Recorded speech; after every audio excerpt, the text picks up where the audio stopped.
Is this the way you should live your life? Be strong, but not rude. Be kind, but not weak. Be bold, but not a bully. Be thoughtful, but not lazy. be humble, but not timid. Be proud, but not arrogant. To have humor, but without folly. Get real lessons on life, finances, relationships. Get real with Dani Johnson. Dani Johnson. The Dani Johnson Show. Dani Johnson Show. Dani Johnson Show.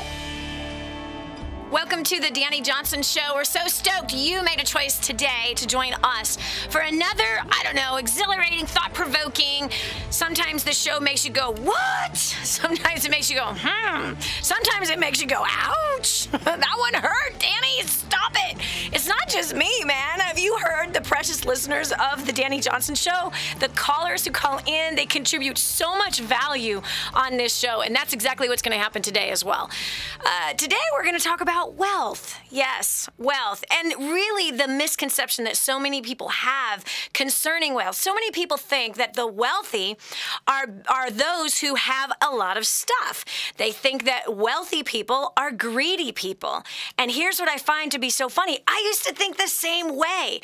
In fact, when I first started making money in my very early early 20s.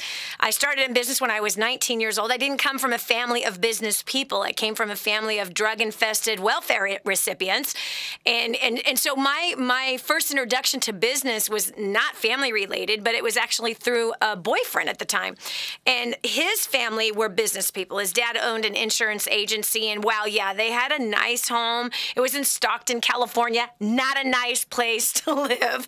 Lots of high crime, high homicide rate, high suicide rate, lots of drugs, but yet his father had a nice little home on a golf course, and it was an older home that had been remodeled. It wasn't anything like, wow, bam, bam, woo, big deal, kind of like some of the houses that we see today, but it was much different, of course, than the kind of environment I grew up in, and so that was my first introduction to business people, and yes, they belonged to the country club, and yes, they drove Mercedes-Benz and a Lexus, and they had very nice clothing, but not Armani. They were not over the top with showing off their stuff. But he was in his 70s. He obviously worked hard his entire life, raised 5 children, and built an insurance business at the time his kids were little itty bitty. Actually, I think from the time when they first got married. And so Felix was his name, but he was my very first introduction to a businessman who lived, honestly, more of a modest kind of a lifestyle. It wasn't the lifestyle of the rich and famous, but it wasn't the lifestyle in which that most of my grown-up years that I had been subjected to. And so when I first got introduced to that world and I started to explore the business world and the concept of money and riches versus wealth, I found that, it seems to be that we are sold through the media what wealth is supposed to look like, but we really don't have a complete picture. Many people, including myself, I used to look at rich people with their yachts, with their Mercedes or their Bentleys and their jets and all of their stuff. That used to be my goal. When I would look at them, I'd go, oh my gosh, someday I'm going to be so successful. I'm going to have all of that stuff. And those were my goals, was stuff. Houses and cars and more cars, and in fact, I had 35. I had a list of 35 cars that I wanted to own. Why? I have no idea. And again, I can chalk it off to I was young and stupid, and I didn't realize that cars come with maintenance issues, and someone's got to maintain all those issues, and the someone wasn't going to be me, which means I had to hire somebody that's got to maintain those vehicles, and then, of course, I got to manage the person that's going to maintain the vehicles. The list goes on of all the things I had written down as my personal goals that drove me in the very beginning of making money. Now, see, when you grow up like I did, with not a whole lot. There were 2 years of our life where we actually had plenty, but for the first 14 years of my life, there was not plenty. Paycheck to paycheck, always fights about money and things of that nature. My parents never worked a day in my life, and that is the man that raised me and my mother, who I thought was my father, but then I met my biological father when I was 18, and it turned out he was a businessman. He owned a bindery, still does to this day, and he's a hard-working Nicaraguan man who has provided jobs for other people for almost 30 years now. And so there's a big difference between the opinions of money and who has it and who doesn't. And I was certainly under the wrong opinion for a really long time, that when you get money, you spend it. And when you grow up in poverty, as I did majority of my childhood life, Well, when you start to make it, you start to spend it all, and there never seems to be things that you run out of wanting to buy. Have you ever noticed that? There just never seems to be things that you won't want to buy. There's always going to be things to buy. And I was one of those that I bought everything that my little heart, well, my big fat ego decided to buy. Whether that was a $5,000 Christian Dior suit on Fifth Avenue in New York City, right from the Christian Dior store, or if my big ego, I don't want to say my little heart's desire, if my big ego desired to stay in the Waldorf Astoria presidential suite, well then, I just dropped myself a little $5,000 deal, nice little coin there. I was 22 years old, staying in the Waldorf Astoria presidential suite. Who am I? Who did I think I was? Okay, paying cash for a Mercedes 6 months after I was homeless. For what reason? To prove that somehow I was succeeding. And then a year after that, I paid cash for a second Mercedes. This one being a 560 SL red convertible. Come on, you know what I'm talking about. Palomino interior, black little rag top. Oh, with a hard top. Absolutely gorgeous. Can you see it? Can you see that car? It's the last of its body style. It was the last year that they had made. This is that good old classic look like the old Thunderbirds. It was kind of modeled after that. But I did, and I bought, $200,000, over $200,000 worth of jewelry. And hello, do you hear what I'm saying? I went crazy. I did. I was spending about $25,000 a month on shopping and fun, right? Taking my friends out to dinner. I mean, I blow $1,200 in a night just with a table of friends in San Francisco, just for dinner. $1,200, and none of us drank wine. Wow. So it wasn't like we bought a $500 bottle of wine. I have no idea how we spent $1,200, but those were the bills that I was footing for all of my friends and my staff and family that might come to town, which wasn't very often, but, some people that would come to town. Boy, man, I just rolled that thing out. I rolled out the red carpet and just showed everybody, right, how successful I was. Not to mention all the times we rented a limousine just to go into the city so that we could eat till our hearts or our egos content. Got to tell the truth, it certainly wasn't my heart's content because I was never content. So no matter how much I spent, right, no matter how many diamonds I bought, no matter how many clothes I bought, shoes, I had a serious shoe issue. Hello? Houses, I had it all. Okay, the 6,000 square foot house with the 1,200 square foot guest house and the pool and the tennis court and the slide in the pool and the diving board in the pool. Huge, huge pool. You gotta have a pretty big pool to have a slide and a diving board, right? Okay, the tennis court that looked at the backside of Yosemite National Park. This was gorgeous. Big 40-foot trees all around us, 1,000 flowers in bloom on top of the hill, right? Isn't that the deal for some of us? Oh, we gotta have the house on top of the hill that everybody can look up to. Yeah, it was my high place. 6 toilets to clean. Nothing but little kids. I think Erica was 7 years old when we had that house, and Micah was 7 months old when we got that house. 7 couches, beautiful. Look like the inside of a magazine for sure. Better Homes and Gardens certainly would want to shoot that particular house. In fact, several houses that I had in my 20s. This is what I did my first 10 years of making money. I blew it all. And you'll never guess what happened. I came to the end of it. It was really strange. It was like all of a sudden, literally out of nowhere, I had this crazy thought come to my head. I heard a voice actually ask me this question. Who is this all for? I'm sitting in my bedroom suite, friend. My bedroom suite was 1,500 square feet in this 6,000 square foot house, all right? Had 4-car garage, filled with cars, filled with junk, filled with everything, right? And here I'm sitting in this retreat, right? So there's the place where the bed was, and then there's the retreat where the couch and the $1,100 chair, and of course another TV that we never watched, right? That whole little setting, and then you walk into the bathroom that was enormous. You got to like run and hike to get over to my husband's sink and then over to my sink. And then of course, the big 2-seater bathtub with the gorgeous picture window looking out in the garden area with, we had a little pond in the backyard that had those big yellow fish or orange fish. And oh wait, there was the little bridge that crossed over the little pond, right? Yeah, so this is what the bathroom the bathtub, looked out at it, and could you just picture it? And then inside, you keep going, right? You got to hike to get to the closet, which was 300 square feet, bigger than a lot of people's master bedrooms. So I'm sitting in the retreat, right? The kids are napping, and I'm having some quiet time, and I'm actually preparing a lesson for a Bible study I was teaching once a week in my house. And I heard a voice ask me a question. Who is this all for? Now, the lesson that I was preparing had nothing to do with money. It had nothing to do with the question I was getting asked. Nothing at all. But right away, I answer it, right? Well, yeah, it's not for Hans, because he could live in a coffee shack and totally be happy, barefoot, in Hawaii or something. Yeah, this is definitely not for Hans. Then who is this all for? It's not for the kids. I mean, the last house, we were on a half an acre, and we had a little Walmart blow-up pool, and we had a Walmart swing set that kind of leaned. Yeah, they don't need all this.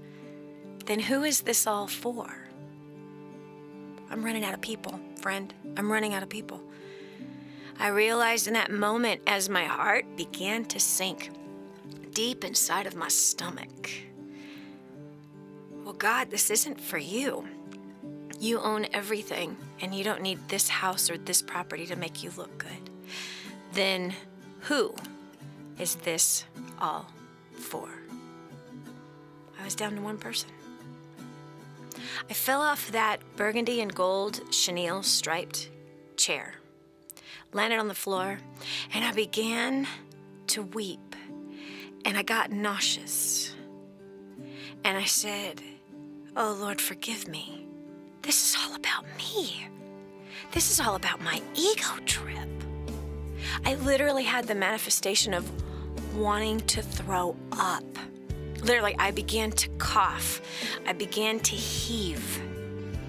As I was seeing in my mind's eye the size of this property, all the money that was locked up into clothing in my closet, the price of all the artwork that went all over this huge house, all that was stuffed in our garages, everything that was in my jewelry box, my 52 cabinets in the kitchen, and one Viking range was not enough, so I had an antique wood-burning stove in there also that I could cook on.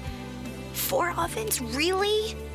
I mean, the outside freezer, the inside freezer, I had so much stuff.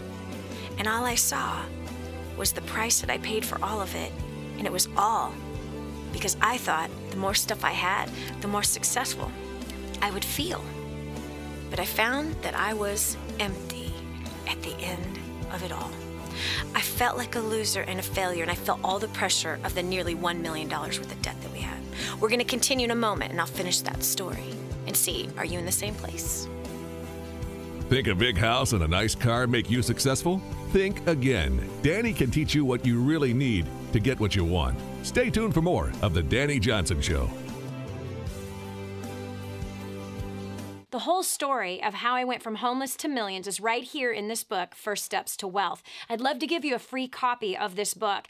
Just dial 888-757-8880. You can get your free copy of this book. It's like a real book, my friend. You can get an ebook copy for free right now, or if you'd like to pay the shipping to get this $15 book to your house, I'd be happy to send it to you. 888-757-8880. Get your copy of First Steps to Wealth today and begin on a brand new path of some great success. This is The Dani Johnson Show. And now, here's Dani.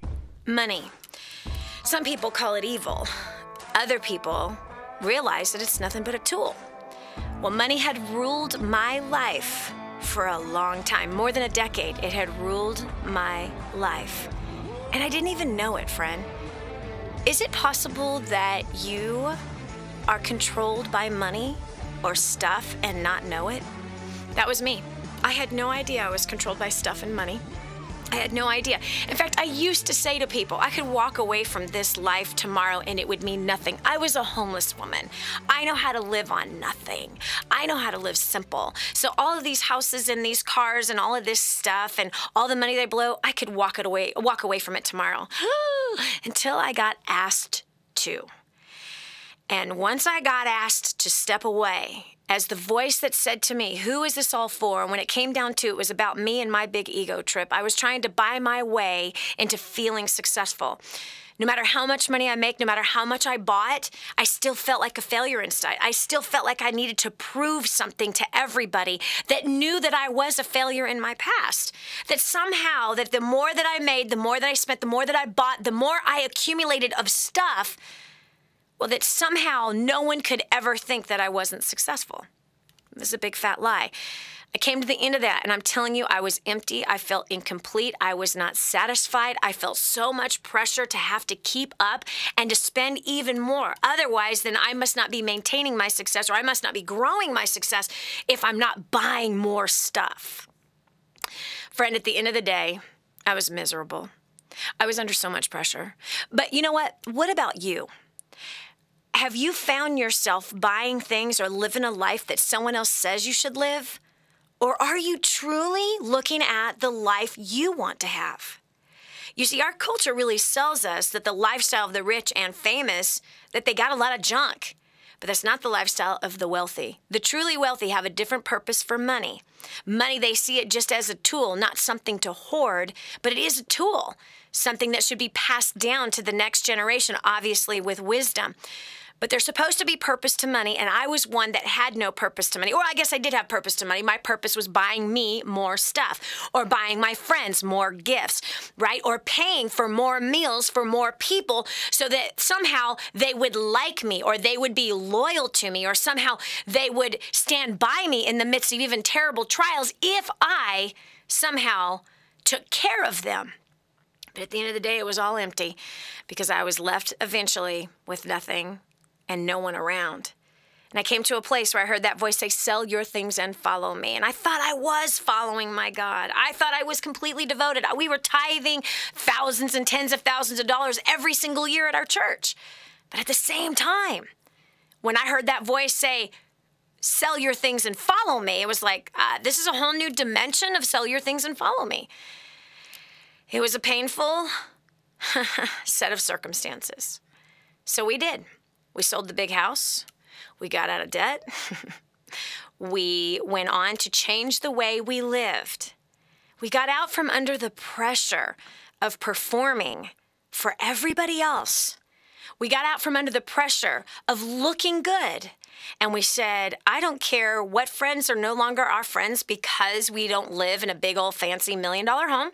I don't care who decides to not be our friends because we're not footing the bill on every dinner that we're either cooking or every dinner that we're buying everybody when we're out to eat. I don't care who decides to turn away from us because we're not buying them $1,000 birthday gifts or $200 or even $100 birthday gift anymore. I don't care. I'm tired of living under this crazy pressure of performing to gain acceptance from who? From who? So-called fair weather friends. So we changed our whole lifestyle around. And we decided to shrink everything down from a 6,000 square foot house down to a 2,400 square foot house in a normal neighborhood versus being on top of the hill. Sold cars, sold couches, sold my jewelry, sold, not all of it, but I sold some of my jewelry, which could be sold, and I sold clothes. I sold everything that I could sell to start to shrink down and simplify my life. Now, here's the question I have for you. Have you ever been in that place where you were deceived under this buy, and hopefully it makes you accept yourself and causes others to accept you based on what you wear, based on what you drive, based on how you live? And did you all of a sudden come out of that pressure? What brought you to that place? 844-200-3264. Again, that's 844-200-3264. I want you to call me, and I want you to tell me, are you in that place of pressure right now and trying to perform for people's acceptance, and you need help getting out of it? Listen, it was a journey. I'm so glad I'm on the other side of that journey. I'd love to help you in any way that I can. I don't have all the answers, but I have a few. 844-200-3264. Or if you have already crossed over, you said, forget it, man, I'm selling things. I'm out of here. I'm paying off my debt. I don't want to live this way anymore. I want to hear how you did that. How empty was it to live according to the Joneses versus according to you? This is Dani Johnson. We'll continue with more right after this. What truly is the best use of your money? Coming up on The Dani Johnson Show. But I'm so blessed that I found what is in Grooming the Next Generation for Success.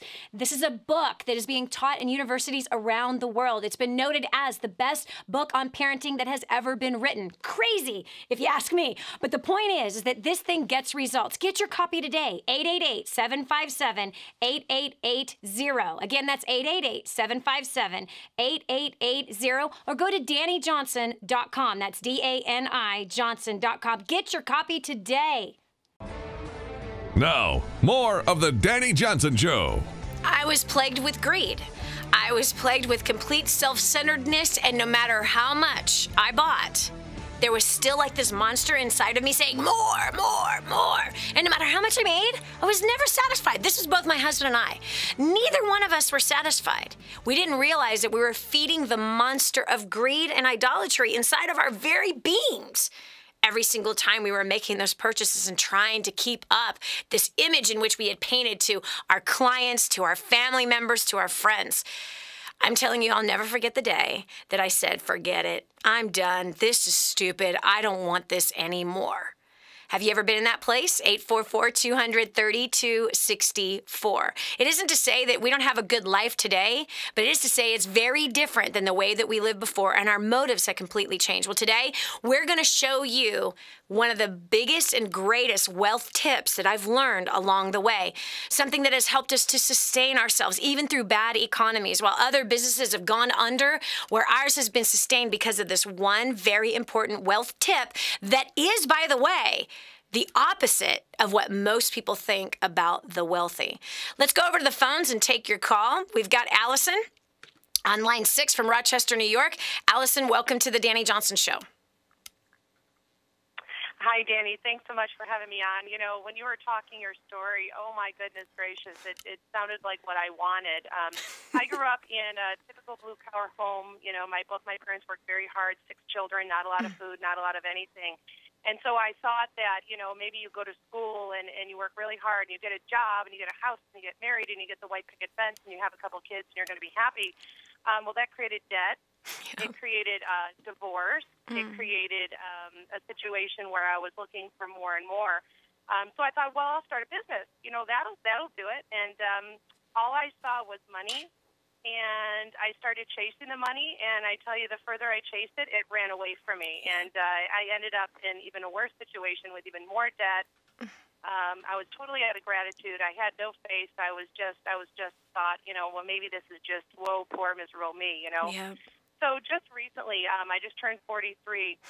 And I made a decision a long time ago to start really working on look in the mirror, sister, you know, who's at the root of all of these things. Yep. And I finally got in a place of gratitude.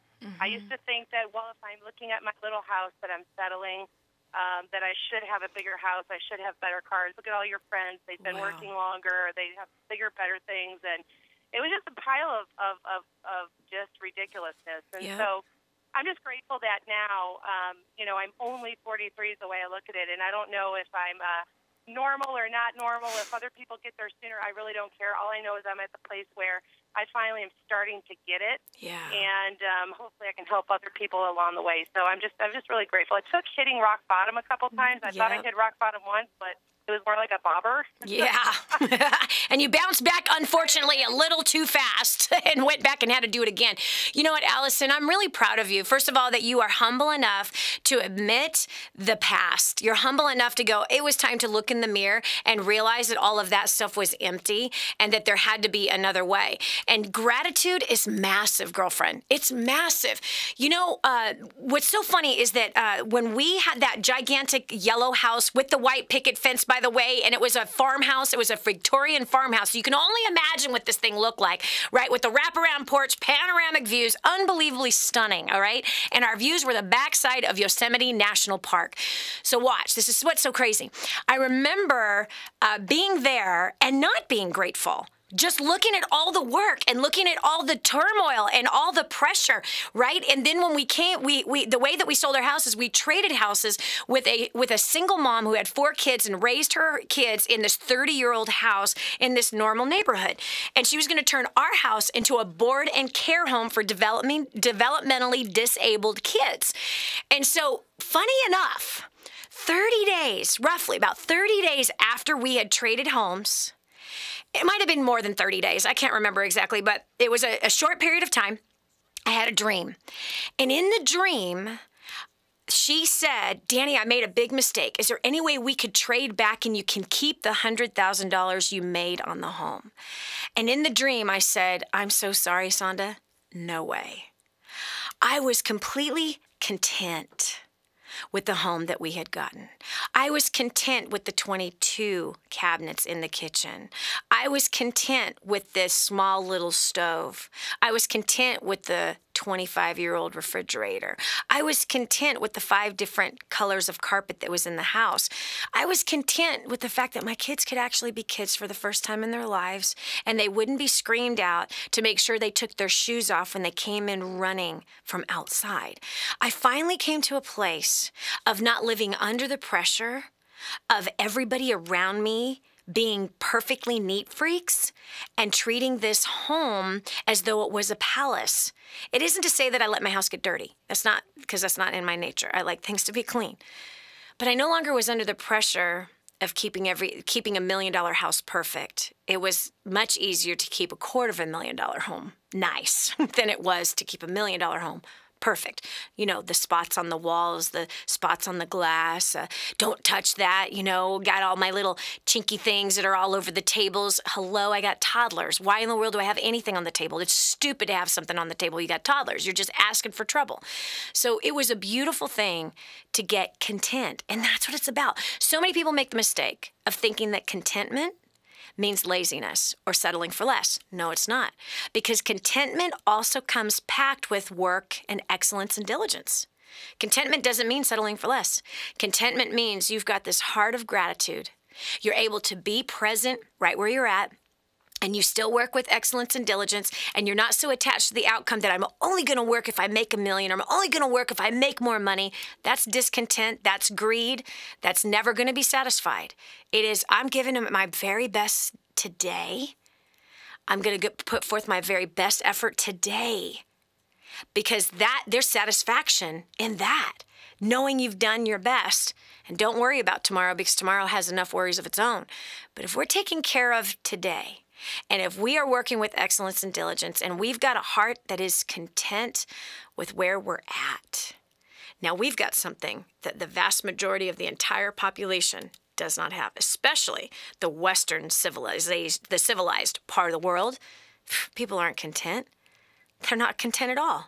They're constantly racing for more. Allison, thanks so much for your confession, for the revelation that you had. And at 43, yes, you're still young and you got a long ways to go. And it doesn't matter. Don't compare yourself to other people. That will only drive you absolutely crazy.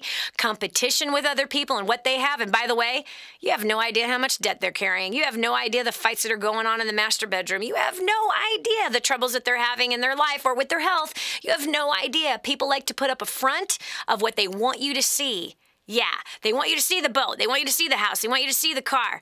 But they don't want you to see the debt that they're carrying with it, or the pain, the pressure, and the suffering that they're carrying with it also. Thanks so much for calling, Allison. I appreciate you. We've got Lynn from Wyoming on line 5. Lynn, welcome to the Dani Johnson Show. Thank you. I just wanted to tell you that my parents do a very cool thing, and they have been blessed for it over and over again. They tithe their 10% always, but they have a separate account that they call the God's Money account, and they put their tithe in there. And then when they find people in need for whatever reason, and if God speaks to them, they take it out of this account. Yeah. So, like when I was a little girl, they taught us about God's money, that if we wanted a Christian book, then I could go, Daddy, do we have God's money? And he would take it out of there because I was reading a Christian book. But they've helped people put roofs on, or, you know, given anonymous donations to the food pantry. Yep. They've helped their kids. That's and awesome. I just think they're amazing. And I do it now, too, and I have been blessed since starting to tithe. That's so awesome. That, you know what, your mom and dad set a really important example, and that is that taking $1 out of every 10, putting it aside for the work of benefiting other people, and especially the work that doesn't come back and benefit us back. That's what's important. And so when it comes to the tithe, which actually means a tenth, okay, that's given it to, as her parents taught her, God's work. What does that mean? Well, yeah, the people go through hard times, and as long as we are taking care of those who cannot take care of themselves, we're actually doing God's work. We literally are doing that. You know, we have had the beautiful privilege and honor of getting that concept, and we really only got it because we tithed for years. I mean, the whole time we were making all that big money, we tithed, you know, to our church, and we probably paid for the church secretary's salary. However, that church was not taking care of anybody. That church wasn't taking care of the poor there locally in that area, or helping the elderly whose kids had forsaken them. And so once we came to that revelation that we wanted to put purpose to money, and we no longer were just tithing to a church building per se that wasn't taking care of a community, but instead what we put the focus on was taking care of the people in the community, whether it had been through a food pantry that fed people hot meals each week or gave them bags of groceries each week, all in the name of our God, not in the name of that church or the church building or the pastor or any human being, but that God was going to be the one to be glorified for taking care of that person's needs. And that's one thing that we did, much like what Lynn's family did. We set aside $1 for every 10 to take care of those who cannot take care of themselves. The orphan, the widow, the kids in the sex trade, the elderly. That truly has been our greatest wealth secret, which is the opposite of what most people think. Well, this is Dani Johnson. We'll continue with more right after this. You are listening to The Dani Johnson Show. Stay tuned for more of Dani Johnson in just a moment. Call now, 888-757-8880. I'm going to send you our report on how to feed your family on $100 a week. Get this hot thing in your hand now, and you can begin to save hundreds of dollars just on your food bill. No clipping coupons, no way. I'm talking about simple little things that still, even my position, I'm still able to feed my family on $100 a week or less. You are going to learn how to do the same thing. 888-757-8880. Call now. Get your copy of this report. Get ready to live the uncommon life. Here's Dani Johnson. Who is it really all about, and who is it really all for? If you're anything like I was, I lived for myself, and everything was about me and what I wanted to buy and how I wanted you to see me, right? Because if I'm driving nice, I'm dressing nice, I'm living nice, then you will have a perception of me of that I must be successful. But man, there couldn't be further from the truth. Have you ever made some big financial mistakes, like trying to buy everything to make yourself look and feel successful, yet at the end of the day, you still felt the pressure of the debt, you still felt unsatisfied, you still were never, your heart never reached a place of content? What did you learn from that experience so that we can help everybody that is listening across the globe to the Dani Johnson Show right this minute? Don't make the same mistakes that we have made. And so if you got the courage to share the mistakes you've made financially, how you then came into the revelation of correcting these things, and what has happened since, call us now, 844-200-3264. Again, that's 844-200-3264. We've got Dr. Pamela from Indianapolis, Indiana. Welcome to the Dani Johnson Show. Now, that is a mouthful, isn't it? Who named that city that? It is indeed. Man. Thanks so much. I can so relate to everything that's been shared. Before my first husband died, he and I lived, I can't even say we lived paycheck to paycheck because the money never made it to the next paycheck.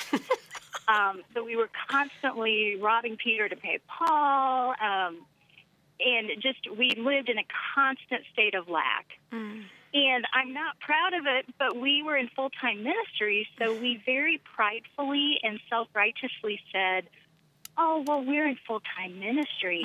God wants us to be poor, which is a lie straight from the pits of hell. It is. But yes, definitely. After my husband passed away, I was just abundantly provided for. I received a consulting job where I was suddenly making depending on the position, the offers I received, I was making around $130,000 a year. Wow. And which was amazing because we were raising 2 children on $30,000 a year prior to that. Yep. So I was kind of like a kid in a candy store, you know. I was so used to having nothing that I just went crazy. I bought insane things. I bought a blue and gold macaw just because I had always wanted to have one. Oh, my gosh. I also, well, why not? I had some parenting guilt. Yeah. So I took the kids to Disney World. Yeah. We bought, I got a mini bikes. I did this. I did that. Yeah. In the midst of this, in retrospect, I was really trying to find my self-worth in stuff. Yep. And that just doesn't work. Nope. And oddly enough, here I was making what to me was insane money. Mm-hmm. And yet, once again, I was basically living paycheck to paycheck. Yep. And in the midst of it all, I remember thanking God when I received the position, but I had no gratitude after that. Absolutely none. Wow. I would get these huge paychecks and be disappointed that it wasn't more. Wow. Wow. Yeah, it was bad. It was bad. No, I'm saying wow, Pamela, because I was the same way. You literally just brought back a memory that here, right, I was homeless with $2.03 to my name, right? And just like when I first made my first $2,000 in that business that I started from the trunk of my car in a payphone booth, it was like, oh my gosh, this is so much money. But then when I went on and I started generating $100,000 in a month, I didn't have that anymore. It was like, gosh, I didn't grow it again. Right. OMG, this is terrible. And that's how it starts. That's how it starts. And here's why. Because there's never, ever going to be an end of the amount of things that we want to buy. Never is there going to be an end.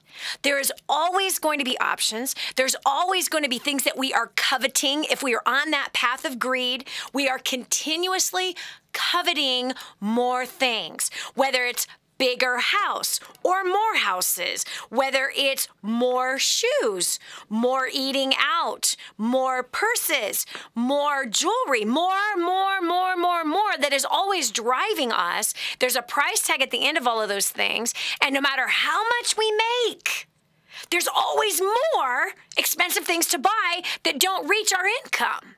And what a crazy thing. You were living off of $30,000 a year, and then all of a sudden $130,000 a year is not enough. Isn't it crazy how we humans can be? That here would be like, your first, with your husband robbing Peter to pay Paul, like, oh, God, help us. And by the way, I got to touch on that, Pamela, because I used to believe the same thing. That in order to serve God, you had to be poor. Yet there is nothing in the Bible that anyone could ever find to prove that statement to be true. Or that being meek means that you are poor. Poor is a condition of a poor bank account. Meekness is a condition of the heart. Meekness and humility has to do with everything that comes out of you, your character. And you get meekness by spending time with Jesus. You don't get meekness by acts that happen in your flesh or based on what you don't buy or what you can't afford. Give me a break. Meekness is a condition of the heart. There are rich people who have meekness as a character trait inside of their heart, and there are poor people that have meekness in the character of their heart. And there are also poor people that have pride and ego, and there are rich people that are filled with pride and have big egos. It is an issue of the heart. It has nothing to do with the condition of the bank account. Pamela, thank you so much for having the courage and the humility and the meekness to say, been there, done that. I was a fool. And when I had a lot, I was ungrateful. I was buying everything. I was motivated by the money, and it was nothing. Now listen, I've been rich and I've been poor. Obviously, one helps us to afford more things, have more fun. But to be honest with you, that still is empty. It wasn't until we realized that there was purpose on this earth for money. And money is seed. And $1 for every 10 that we make is to help the poor. And there's no greater reward than to be able to help somebody that cannot feed themselves, an orphaned child. Or like a woman that has 9 children who an earthquake hit her town and obliterated families, obliterated food and water supply. Fida had this happen to her. And as soon as all the publicity left for helping Haiti, everybody went. But here she is stuck with 9 children she cannot feed. Could you imagine waking up in the morning and having 9 little kids looking at you for food and you know that there's no way you can provide for them? But there's great purpose that you have with the work that you're doing in the marketplace, that you can help her get clean water. You can help her give food to her kids. You can help build her a home. And it does not cost much to do that. Go to kingsransom.org right now. Go there right this very minute on your phone, on your iPad, or your computer, or call them, kingsransom.org, and see what you can do to help. Listen, you can provide food, water, shelter, clothing, and make a difference in a family's life that will change that family for generations to come. Versus buying more shoes, more clothes, more junk for your family, how is that going to change them? It's going to make them more greedy. Let's do the right thing. kingsransom.org, Kadwa, Haiti. kingsransom.org. Go there now. We'll continue with more of the Dani Johnson Show right after this. Finding that purpose in life to make you more productive. That's coming up next on the Dani Johnson Show. One of our clients had written us telling us that they had used job domination and unlimited success and has absolutely exploded their career. He said, Dani, I don't know where I'd be today without job domination and unlimited success. Listen, do you want more recognition from your coworkers? Do you want to be recommended to people all over the world? Do you want to be somebody that is highly sought after? Listen, if you're in a dead-end place where this gentleman found himself, but then learned new strategies and changed everything in his work life, and obviously this has resulted in higher bonuses and pay raises. You're next. 888-757-8880. Get your copy of Job Domination right now. 888-757-8880. Again, 888-757-8880. Job domination. That's what you need. It's time for you to dominate the job market and break through the rut that you're in. Helping you get a grip on your priorities and your focus. The Dani Johnson Show. Here's Dani Johnson. Greed, gluttony, selfishness, kingdom of self. That's pretty much what we have become largely as a people.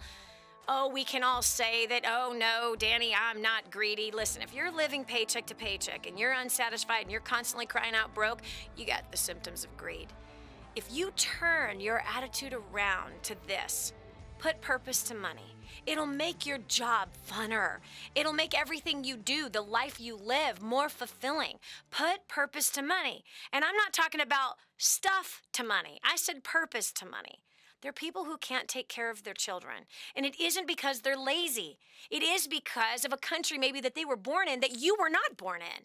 It could be because they had a natural disaster come and hit their home, their town, obliterated their family members, and they're left alone. Like this woman, I got to tell you, this is crazy.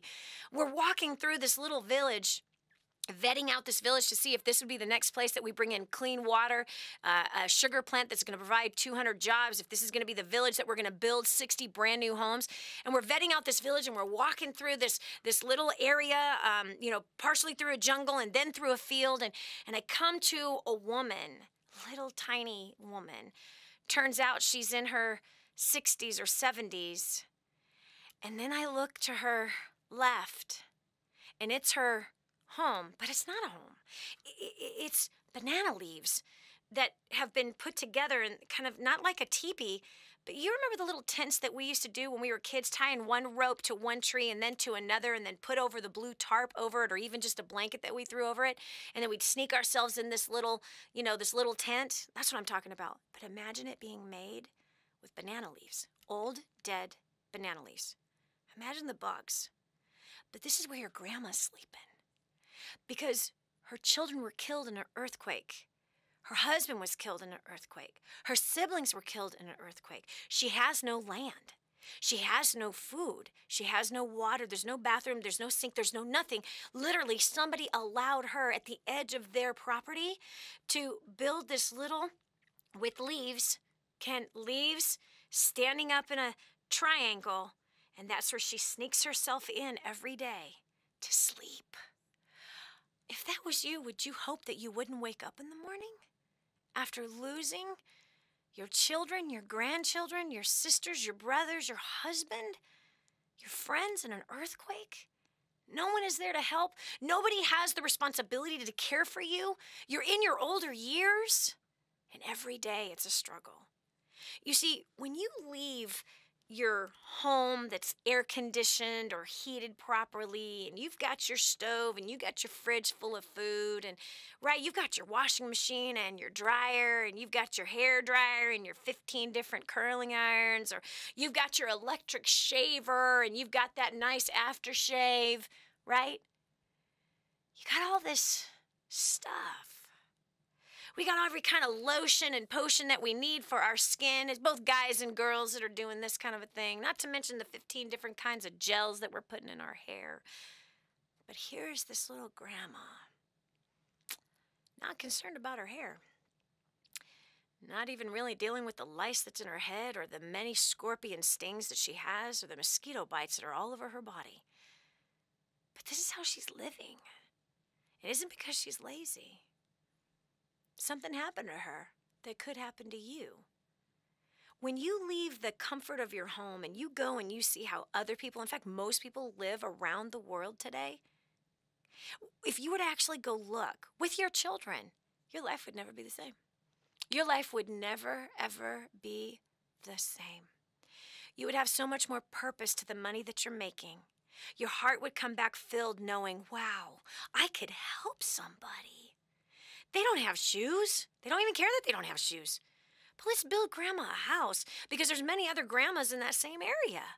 We could actually build a structure that's earthquake and hurricane proof, that has water inside of the home, that has rooms where she maybe could grow some food and build herself a business of selling beans or pineapples or something, to where she could now provide for herself, no longer a burden on others in the village, that her starvation isn't left up to other people to have to help, but that she could take care of herself.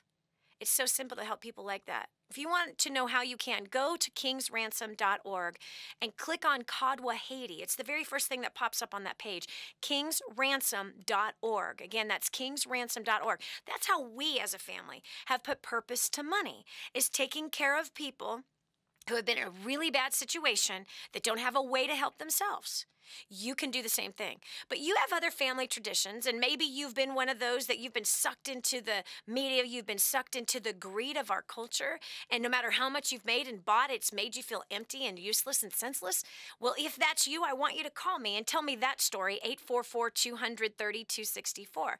If you have overcome that kind of a life and you're now one of giving, meaning you understand the wealth concept of giving, that's how the wealthy do it. Okay, there's lots of things that they do, but I'm telling you, that being a giver is a big part of the very mainframe, the foundation for financial teaching of their families, is learning to give and doing it, teaching the kids while they're very young and living a lifestyle of giving versus stinginess and greed. So many people think that the wealthy are just greedy. They're just stingy. And you know what? Out of the wealthy that I've met, you couldn't be further from the truth. Yes, I've encountered some that are ridiculous, but all in all, I have to tell you that many live a very unselfish life, many live a very frugal life, and they much rather give to those who are in need than to just take for themselves. Okay, we're going to the phones. You have a lot to say today about all of this. I'm excited. We've got Sherry on line 5 from Radcliffe, Kentucky. Welcome to the Dani Johnson Show.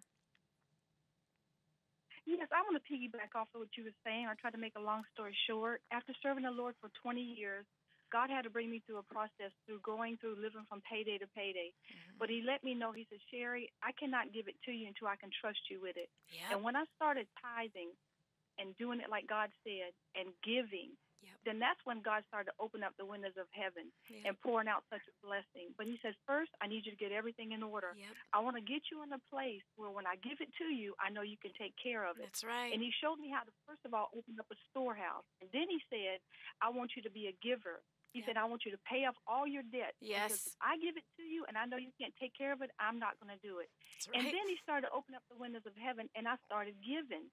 When I gave my first 1,000 to the kingdom of God for the kingdom use, God just so started blessing us so financially in every area of our life. And I'm a giver first and foremost because I love the Lord, and you can't outgive God. Yep. He's so blessed us. I don't have to work. My husband works only because he wants to.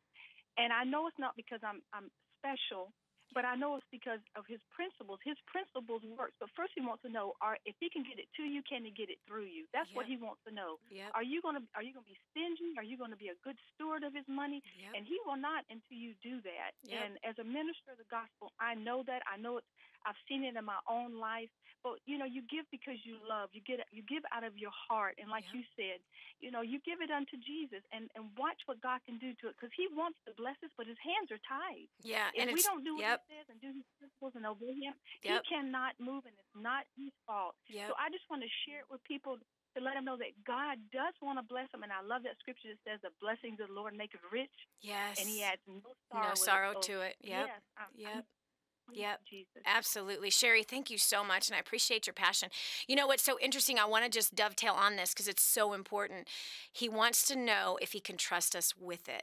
And that right there, as I've been one who has taught the Bible and the biblical financial principles, as well as I teach finances, and I've helped hundreds of thousands of people annihilate their debt over the last 11 years, what I can tell you is that is truly the biggest roadblock, that's the biggest stop that people have, is that when they had the money, or no matter how much it is that they make, they're always spending more than they make, which means they can't be trusted with the money that they've been given. And we all have governing territory, financial governing territory. We have influential governing territory.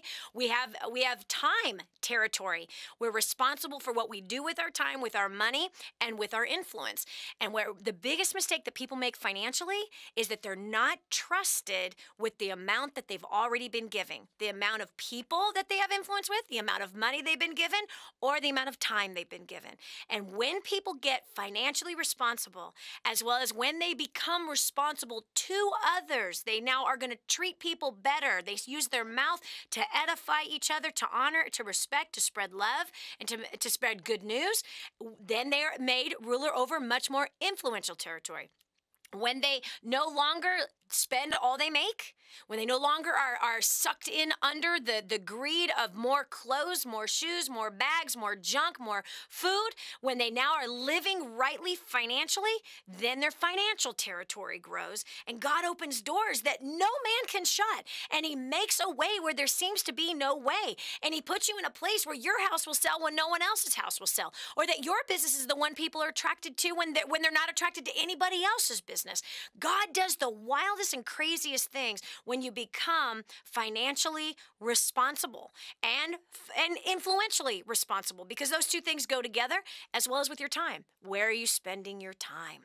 So God will multiply our time as long as we are responsible with our time.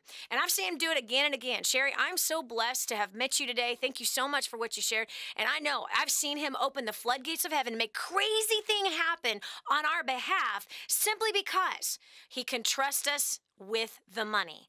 Are we going to do stupid things with it, or are we going to do wise things with it? And everyone can learn how to be wise financially. Everybody can. All of us can learn how to annihilate our debt. All of us can learn how to take care of the poor. All of us can learn not to live like everybody else is living as they're trying to live up to the Joneses. But instead, we live a life that is filled with purpose. And as we do that, and as we're trusted with each level of promotion financially, or with our time, or with our influence, then he continues to promote until we reach a place where we can't be trusted anymore. Then there's a lesson in there. But as soon as you go back to being faithful with the little things, he continues to make you ruler over much, much, much more. And that's his desire for your life. There's no question in my mind. Absolutely. I could tell you stories for hours on that. This is Dani Johnson. We're talking about finances and adding purpose to money. What are you working for? What are you living for?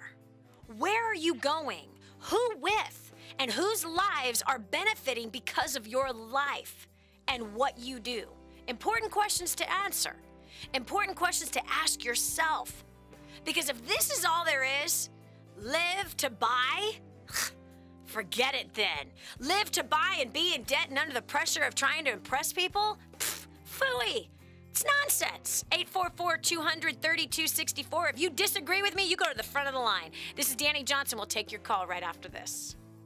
Nice house, fast cars, lots of stuff. Is that your vision of prosperity? We'll talk about that on The Dani Johnson Show. The Dani Johnson Show. In the car, wherever you are, on the go. We love it at work. It gets me going.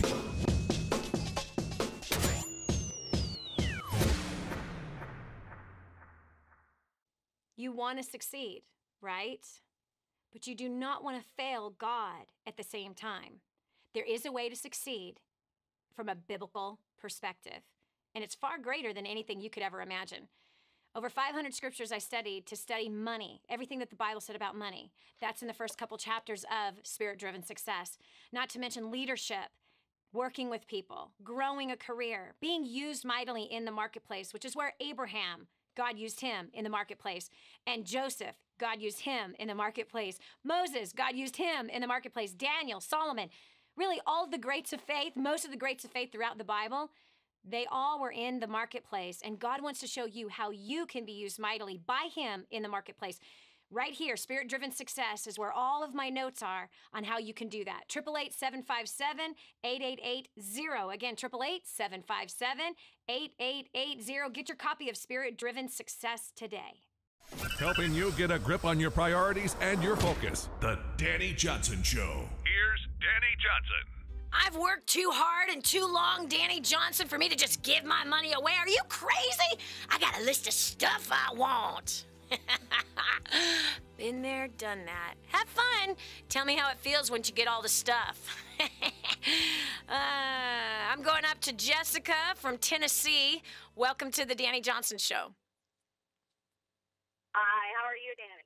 Good. I wanted to, this subject is such an encouragement for me today because I, like you, had a business and just squandered money, and here I come up to 10 years and just look back and yes, I have good memories of things I bought that no longer fit and money I threw down the toilet because I ate it all, and vacations I took, those were nice, but after a week I was still empty. And I was so blessed. I mean, don't get me wrong, I was giving throughout the whole time, tithing, sending people overseas for missions, all that stuff. But at the end of the day, I was still coming home and feeling empty. Had the beautiful house, the car, and all that stuff, but empty.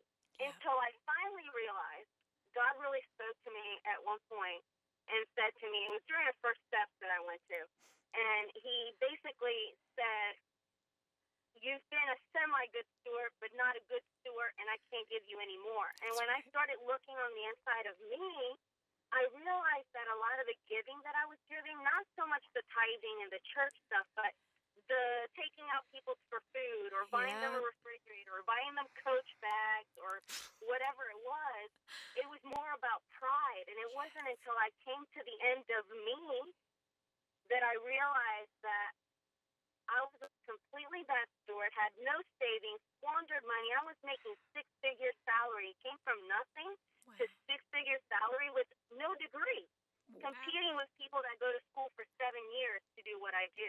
Wow. And I felt some shame, and the Lord plugged me into First Step and to the Dani Johnson community, and I've been implementing everything I've been hearing about, and little by little, I thought that part of it was I can spend all this money because I have no debt. Well, until a bad circumstance comes to it and God says, okay, that's enough, little girl. Mm-hmm. Here you go. And now you come up with all this debt, and now you got to count on him. So I just want to thank you because this is so encouraging. That's awesome. Jessica, you know what? I'm really, really proud of you that you are now in a place in your life where you can look back and go, what was that all about? What was that all for? And really, it does. It comes down to, why would we buy somebody else a Coach bag? Huh? It's because we're trying to buy their acceptance and buy their love. When it all comes down to it, and I know I just made somebody mad because they don't like the fact that they are totally naked right now watching or listening to this show. No, I bought them the Coach bag because I love them. No, because you love how it made you feel, and you want them to look up to you in a certain way. But at the end of the day, does someone need a Coach bag to feel good? No. Most people actually want time with you, or an encouraging word from you, or, I don't know, sit and have dinner together, or sit on the back porch and enjoy a nice cold drink, lemonade or whatever it is for you. But you know what I'm saying? It's like, why in the world did we ever get to the place where we were spending just a crazy amount of money on gifts on people, and yet never planning for the future, or making sure that we have a storehouse set aside for the family, or a storehouse set aside for other people that are truly in need? And no one needs a Coach bag. No one. Did you hear me? No one. We got to come out of this Babylonian way of living and showing all of our wealth, because it's stupid. That's the bottom line. It leads to nothing. It doesn't make you feel good. You heard Jessica. You've heard other people who've called in and said it was just empty. It didn't mean anything. It had no purpose for my life. Listen, pressure stinks. And financial pressure stinks all the more, like a rotten egg. It's no fun. It's not a way to live. It's time to look in the mirror financially and to come out from under the way everybody else is doing things, living up with the Joneses who are broke and filled with debt and pressure. Start being wise financially. Start planning for the future. Stop buying people's love, as I did.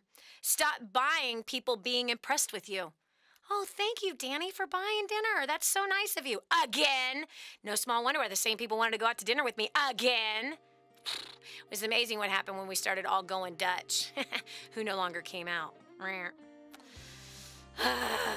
Listen, it's time that we get real financially, take care of our families, and we put aside a portion to help others who truly are in need. And like I said, no one needs a new pair of Nike tennis shoes or a Coach bag. Or a pair of Lucky Jeans. Are those even popular anymore? Anyway. 844-200-3264. If you want to fight with me on this, I encourage you to call right now. Or if you got something to share, we want to hear your comment. This is Dani Johnson. We'll continue with more after this. Hey, have you done a favor for your best friend yet? Then do it now. Share this program with them. The Dani Johnson Show, helping people just like you make life more enjoyable and rewarding. The Dani Johnson Show. Hi, I'm Dani Johnson. The most common question I get usually are from people who are trying to juggle their life. They've got kids who are involved in all kinds of activities. They've got business or their job, finances, trying to get out of debt, plus all their church activities and all the volunteer activities, and they're pulling their hair out going, how do I juggle this all?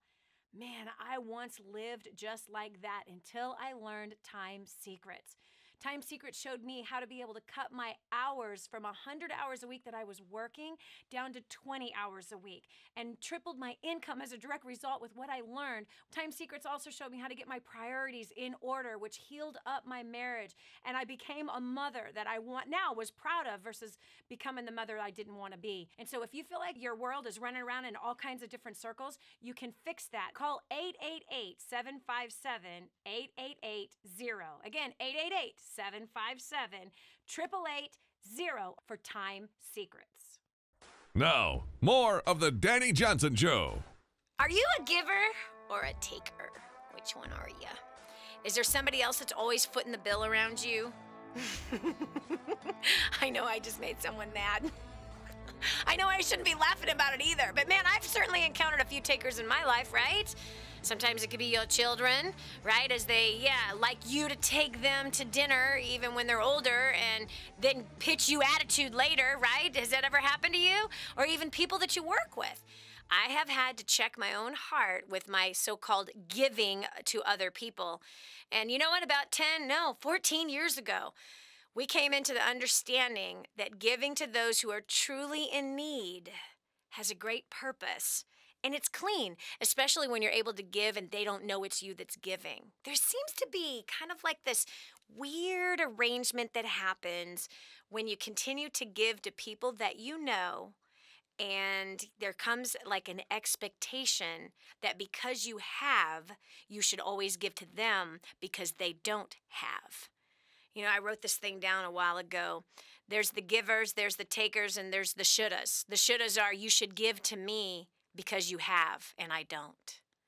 You want to be careful to be on the right side of the equation when it comes to giving, the giving equation, and giving to those who are in need.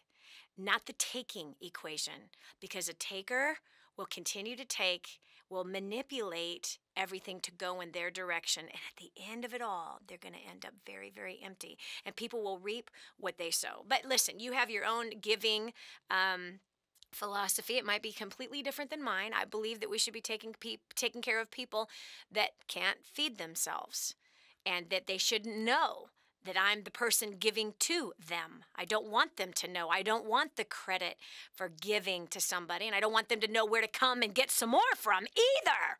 They should be turning to God, not to me, not to my husband, not to my family. They should be turning to God, as God is the one that is their provider. And if we secretly give to places like Kadwa, Haiti, who had an earthquake and destroyed their village, and they don't know it's coming from us, they know then who gave it to them. We say, hey, it's the Lord God Almighty who heard your cry, who heard your prayer, and He is building you a house. He is building you water supply. He is bringing you jobs, 200 jobs with that sugar plant. It's not a human that is doing it. It is God that has done it, and He is blessing you today. So He's the one who should be thanked. Don't thank me. Don't thank me. I don't deserve any of the thank. It's Him that gave us the ability to give. Anyway, you got your own philosophy on that. Line 5, I got Helen from Scotland, UK. Helen, welcome to the Dani Johnson Show. Hi, Dani. It's Helen. Hello. I just want to say, Dani, hiya. I just want to say I have a growing business, and I've seen the fruit of our giving at every turn. We're tithers. We tithe any money that comes in. We tithe to everything that God has given us. Yep. Whether I give of my time, of the food that we have, money, we always receive more than we've ever given. Yes. It's the opposite of what we were taught through school and life and what the world teaches, but it's one of God's laws. Yep. And He is the one that pays back, and always with interest. Yep. But it's not done to receive, Dani. It's done to bless others with the right heart. Yep. And we believe the heart of Christ. Amen. Amen. Amen. Amen. Helen, thank you so much for calling all the way from Scotland. Well, I have no idea what time it is over there, but I know this, that you're obviously committed listener to the Dani Johnson Show, and I agree with you. You know, as we give, and we give with the right heart, and here's what's so sad, is that only 3% of the church actually gives. 3% of the church actually gives. That is frightening when you think about it. And I think part of the reason why only 3% of the church gives is because we've been badgered by evangelists and certain pastors, and we have seen it. I've been behind the closed doors of the pastors that live in the $1 million homes, that have a Bentley, that have a $25 million jet that costs $300,000 a month to run. I've been in those places where they said, we need to bring so-and-so in because he's good for a $100,000 offering, or we need to bring Joe Schmo in because that evangelist, he's good. We always get at least a $30,000 plus offering. And I know that we who are sitting in the pews, we can sense it when we're being manipulated. And the hardest part about that is that so many of us have had a bad taste in our mouth about giving, that as soon as tithe starts to be talked about, as soon as an evangelist starts talking about it, many of us are like, yeah, whatever, sucker, no thank you. And we've been robbed as a direct result of that. And yes, people have been manipulated to give, and that's the wrong reason to give. And that giving that we've been manipulated to give in, that meant nothing. But this is a wealth principle, and God is the one who wrote all the financial laws that are throughout the whole universe. He wrote them. He gave us a book called the Bible to teach us how to succeed in every area of our life, and that includes our finances. There's 2,500 scriptures in the Bible that talks about money. And I'm telling you, unfortunately, most of what we get taught at church, the only financial principle we're ever taught at church in most cases is to give. To give. Whether we are guilted into giving, we are manipulated into giving, or we are pushed into giving. The bottom line is only 3% of the church is actually giving, and it's sad. And I believe one of the reasons is because of the guilt, the push, and the manipulation that we have seen. Not all pastors have done that, but there have been plenty of them that have, and they're in a conflict of interest, right? Their salary is based on what we drop in the Kentucky Fried Chicken bucket. That's the fact. So there's a conflict of interest there, unfortunately. But the fact is if you're one of those and you call yourself a believer and you're not a giver, what in the world are you doing? It's time to forgive the pastors or the evangelists or whatever, the great marketers that we've seen through all the ministries that are out there that have bamboozled you into giving into something that meant nothing. But that's not an excuse. Forgive those people and come into the revelation and the truth that a giver will always receive. And you will always get far more than you give. And the Bible tells us who to give to. Matthew 25 is very, very clear that our salvation is actually tied to who we give to. We're supposed to give to the poor, the widow, the sick, the hungry, the orphan. We're supposed to be taking care of those people who cannot take care of themselves. I really don't believe we're supposed to be building $1 million churches or $10 million churches or $70 million churches, especially in cities where that could have built homes for the elderly, built homes to take care of the kids that are in sex trafficking and give them a place to come and get out of it. We could have been building food supply houses where the poor could come and we could, give them a job and help them to manage those food supply. And they could make their own money and take a bag of food with them. We instead of spending $1 million or $10 million on a building, imagine how many people we could help in the area or establish things that could help people get back on their feet. It's amazing.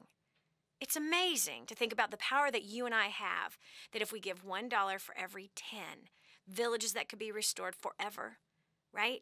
Communities that could be changed forever. There would never be needs. We would be able to meet those needs, and we certainly wouldn't need a big giant government to come in and take our money from us and then not give it to the poor. They're telling us they're going to help the poor, but they ain't taking care of the poor. They're actually creating more poor people with their ridiculous programs that are failing and do not work. This is Dani Johnson. We've got Hunter on line 2 from Napa Valley, California, the wine country. Hunter, welcome to the show. Hey, Dani, thank you so much. It's been a great show, and I could talk to you for hours and hours on all of these subjects. And, personally, before I started coming to your event, I had lots of money and spent lots of money, and I've lost everything or given everything away, and I've never been happier. I definitely have a full heart and an empty wallet. I've been homeless. I've been bankrupt. I've gone through divorce. I've just gone through it all. But what I've learned in going to First Steps, what I've learned by going to Dynasty, what I've learned in the hearts of the people in our community, and what I've learned from you about King's Ransom is just so much. And most of my life now is serving and working with charities. And, some of the things I've learned is a man without a vision will perish, and the power of life and death is in the tongue, and the law of reaping and sowing. Yep. Those are my 3 favorite principles, basically. And you have helped me so much, and it just goes on and on. But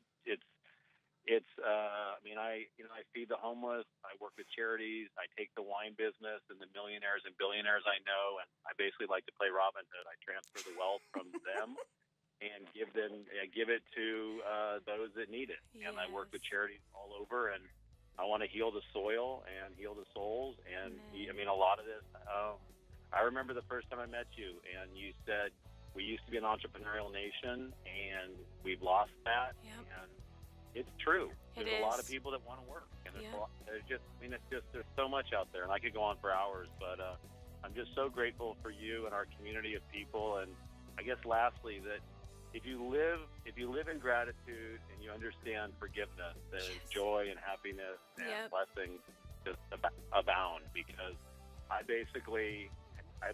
I'm so sorry, Hunter. I got to pull you real quick. We're cutting over to a break. This is Dani Johnson. We'll continue with more right after this. The true motivation that can help you achieve your financial vision coming up on the Dani Johnson Show. This is your chance. This is your shot. Get your copy of War on Debt right now. There's one waiting for you that has your family's name on it. And inside that package is freedom. Your family's freedom is on the inside of that package. All you have to do is open it up, press play, and start applying what I teach you in this program. 888-757-8880. You and I are going to help your family become completely debt-free in the next 5 to 7 years. Just imagine how that's going to feel. We're back. Here's Dani Johnson. Empty wallet, but a satisfied heart. Is that what contentment is? I'm not so sure, but I do know this. Myself, as well as so many of our clients, have reported that we once lived our lives for stuff. We came out of that fog and that pressure, paid off debts, and began to live a simpler life. And part of that simple life has been giving. Yeah, giving, taking care of others who are in need instead of just always focused on ourselves and our stuff and buying more, to our heart's discontent. Isn't that wild? It seems like the more stuff that we get, the less content we become. And I believe contentment of the heart is a heart condition. It's not contentment, has nothing to do with how much is in your bank account or how much debt that you need to pay off. Contentment comes from a different attitude, a different source. And it's something that I believe everybody wants because contentment is packed with peace.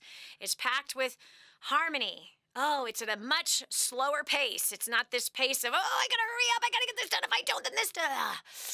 It's an exhausted way to live, no question. So we're talking about the power of giving. We're talking about the power of coming out of the pressure of being, trying to earn our way into an acceptance of ourselves and others, but instead living a simpler life, learning how to take care of those who cannot take care of themselves, and what kind of fulfillment comes out of that. I've got India from Pittsburgh, Pennsylvania. India, welcome to the Dani Johnson Show. Hi, Dani. How you doing? Great. I was just like you shared my comment, and I was raised basically from a strong spiritual foundation. My mom raised me, single mother. She's me and my brother, struggling from paycheck to paycheck, and she was always quoting scripture, saying she would like to be the head and not the tail, and she wants to be above and not beneath, and it's just like. And I always wanted to know what she meant. But as I grown up and I got into the word myself, it's just like I just know that you need to put your trust in God and obey what he says, and he'll bring, prosperity, abundance in your life. You just have to put God first, and you'll be first in everything. Yeah, and that is so true. And you know what? So many people have a different understanding of what does it mean to put God first. One of the ways that we put God first is how we honor him with our finances. And so much of that has been twisted. Oh, honor him by your tithe and offering. Yes, that's $1 out of every 10 to give. But what about the other 90%? What about the other 90%? It's also how we're trusted with the part that we keep. And what are we doing with that money? Are we living for him with how we spend? Or is it that, okay, 10% I'm going to live for you, God, but the other 90% I'm going to be a gluttonous, greedy pig and constantly be buying, constantly be shopping, never planning for the future, never having something in the storehouse. Getting into debt is not a godly way to live. Having all that credit card debt, the car debt, the student loans, the mortgages, having all of this debt and carrying under all of that pressure when you don't have assets to back it up, this is not living for God. So if you truly live for God, you know his law is inside of you. You know in your heart you shouldn't use your credit card to go out to dinner. You know in your heart you shouldn't be buying more junk if you owe people money. You know in your heart you shouldn't be buying more food when you got a house full of it. You know in your heart because he is in there, and if you really are living for him, then you have a conscience. And you also know that every time you're throwing food away, that there's something wrong with that picture. that we should be financially responsible. And if we are living for God, then we are living financially responsible. If we are not living for God, we are not givers, and we're full of debt, and we're living aimlessly and foolishly financially in every single possible way, using money for pornography, using it for our drug addictions or shopping addictions, using it for buying people stuff so that they will love us. This all is twisted, it's ridiculous, and it doesn't end in something good. So we're supposed to be the head and not the tail. That's based on how we live. That's based on how we live and the choices we make and the choices we choose not to make. And in most cases, it's the choice of not to make, not the choices of what to make. Thank you so much, India, for sharing. What a good mommy you had, pouring the word of God inside of you. I love it. All right, going up here to Karen from Michigan. Welcome to the Dani Johnson Show. Thank you. All my life, I've had a heart full of passion, and I've just wanted to give whatever I have. But I have a lot of experience in my life where I've tried tithing, and I've lived paycheck by paycheck on very tight budgets. I've had a lot of experience where I've learned that I could live tighter and tighter and tighter all the time. But right now, it's kind of getting scary, and I know it needs to be turned around. I have to start tithing again. But now that I'm just down to the barest that I've ever been in my life before, I don't know how to just release the fear that I have and start giving and still be able to pay the bills that I have. And I want to grow. I still have that passion, that desire inside of me to just give everything that I can give to those that I can give to. And well, giving, Karen, who are you giving to? Because if you're giving to friends that are broke, if you're giving to people that are using the money foolishly, this is not giving. This is not being wise with the money. Number one, when you stopped tithing is when you became fearful. And God says, test me. Test me here. And so it takes faith in order to give. It takes faith to follow that through even during the lean times. Even when the economy crashes, those who continue to give are the ones that will be sustained through a bad economy. Those that don't give, those who let the bank account tell them whether or not they should give, they're living their life according to greed. They're not living their life according to the laws of God. So you have to make a choice. Either you're going to step up and trust him and say, hey, you see what's in my bank account. You see what I'm dealing with. God, teach me how to live rightly financially. And again, that's the part where I have a big pet peeve within the body of believers that, okay, so we're going to give 10% and we might be good with that 10%, but what are you doing with the other 90%? Where is that money going? Because if you want to flourish and you want to prosper, you got to be wise with the 90% that you got left. And you got to learn to become an investor. You have to learn how to see that money as seed. You have to learn not to live according to the ways everybody else lives of spending all that you make. You've got to learn the principles that God has in the Bible on how to succeed financially. I appreciate you so much, Karen. I'm sorry that you're struggling right now, but it's time to step up in faith and do the right thing. That's your choice. Kill fear with faith, and faith takes action and takes it now. This is Dani Johnson. Thank you so much for joining me today. I know that I might have ruffled some of your feathers, and I know that you may have thought I've come across as a little too harsh on some people that call themselves believers. Listen, if the truth hurts, it hurts. It's time to look in the mirror and say, what do we have to do to change? I don't like it that there are places that take advantage of people every single Sunday, Wednesday, Tuesday, Saturday, businesses that take advantage of people, churches that take advantage of people, hospitals that take advantage of people. There's people. We're not in a shortage of people politicians taking advantage of people. We got to become wise. We got to become wise, and we got to search out truth for ourselves and make right choices. Whether it's the 10% where we're giving it to and making sure that's going to a good place and not in your name, but in the name of our Father in heaven, or what we're doing with the 90%. Today, you can make choices that can help you prosper better tomorrow. This is Dani Johnson. Have a great rest of the day. We'll talk to you tomorrow with another invigorating topic. We want to thank you for listening to the Dani Johnson Show. We hope you found inspiration, answers, and hope to renew your happiness in life. Join us again on the next Dani Johnson Show. I remember being homeless and broken in every way and being overloaded with financial pressure, the pressure that I was a failure, the social pressure, everything that I felt like was crashing down on top of me. And at the same time, I felt so alone until I learned the strategies of first steps to success. You have the chance, my friend, to annihilate all of your debt. Think about that. You have the chance to grow your income through your current career or even learning to start a brand new business that will be profitable. You also have the chance for learning how to motivate the people that are in your life that are driving you crazy and how to have significant breakthrough, not only spiritually, but physically, financially, and socially, and business-wise. And so I'm excited to see you at First Steps to Success. It's coming up January 17th through the 19th. Get yourself registered today, 888-757-8880. There's a seat with your name on it, friend. 888-757-8880.